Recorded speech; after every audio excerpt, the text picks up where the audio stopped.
سعد ابن معاذ کیا پریشانی ہے تجھے؟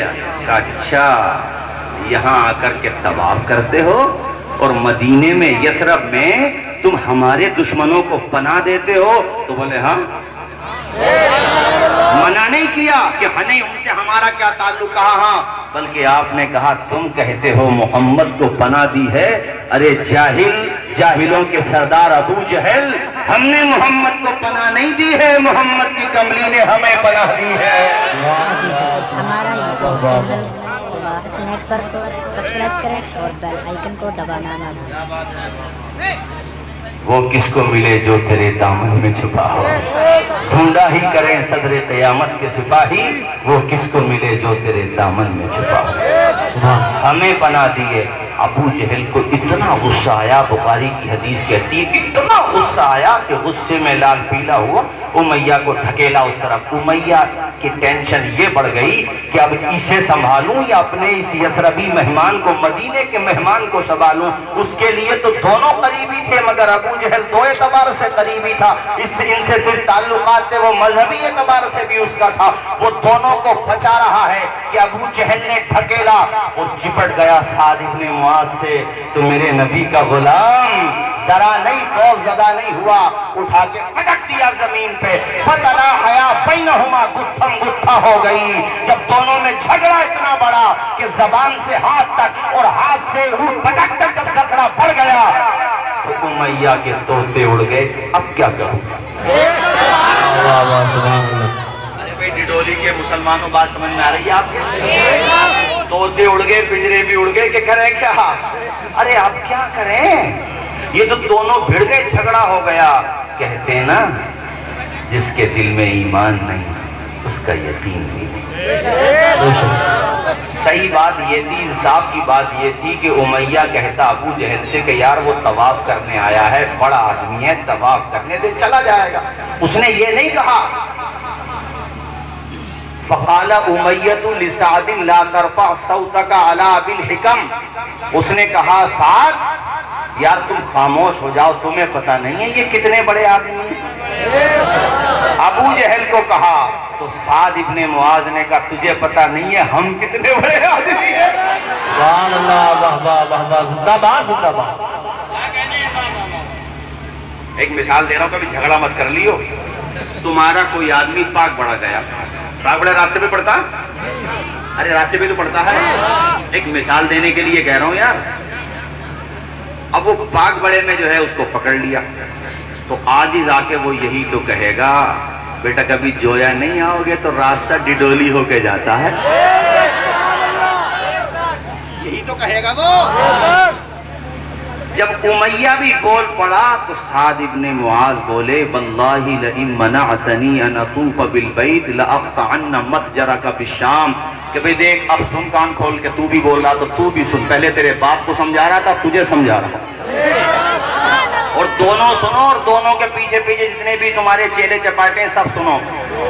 میں خانہ کعبہ کا طواف کرنے آیا تھا، اگر تم نے مجھے طواف نہیں کیا ملک شام کو جانا تو بند نہیں کرو گے؟ جب ملک شام کو تجارت کے قافلے لے کے جاؤ گے تو بتاؤ راستہ کہاں ہو کے جاتا ہے؟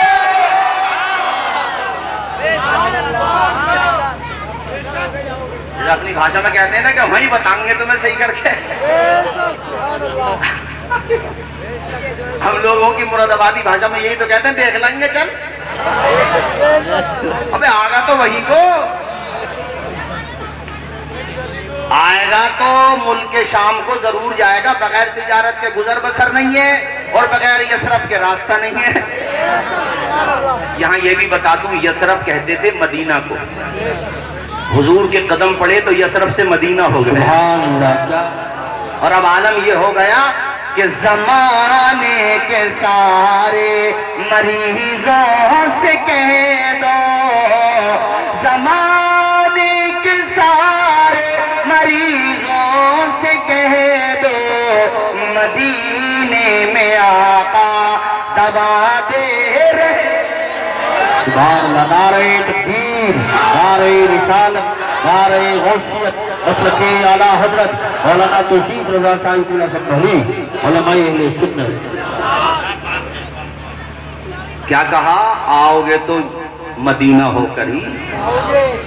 یہ بات چل ہی رہی تھی کہ امیہ پھر بول پڑا، اور امیہ نے جب دوبارہ کہا کہ دیکھو سعد یہ تمہاری اچھی بات نہیں کہ تم ہمارے سردار سے لڑ رہے ہو، ہمارے سردار کو پیٹ بھی دیا تم نے، اٹھا کے پٹک بھی دیا، یہ تمہاری اچھی بات نہیں ہے. جب بار بار امیہ بولا تو سعد ابن معاذ نے امیہ کا راز کھولا. جب تو اپنے کی بول رہا تو پھر اب میری بھی سن.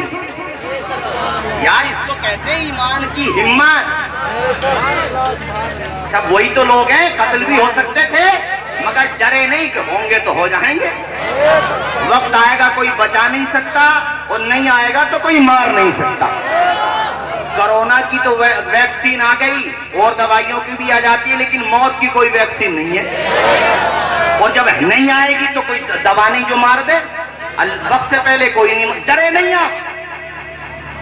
آپ نے کہا دیکھ امیہ دیکھ میں تیرا راز کھولنا نہیں چاہ رہا تھا، مگر تو بھی جب اس کی طرف سے بولا تو اب سن. میں نے مصطفیٰ کی زبان سے خود سنا ہے، حضور فرما رہے تھے امیہ مسلمانوں کے ہاتھوں مارا جائے گا. یہ تقریر جو میں سنا رہا ہوں نا، اب جو حصہ آنے والا اس کے لیے سنا رہا ہوں. اب جو آنے والا اس لیے اٹینڈ ہو جاؤ. اب جو میں سنانے والا ہوں، امیہ کو کیا کہنا چاہیے تھا کہ ان کو تو ہم نے یہاں سے نکال دیا، وہ مٹھی بھر ہم ہزاروں، تو وہ ہمارا کیا بگاڑیں گے، یہی تو کہنا چاہیے تھا نا. بولو. مگر اس نے یہ نہیں کہا.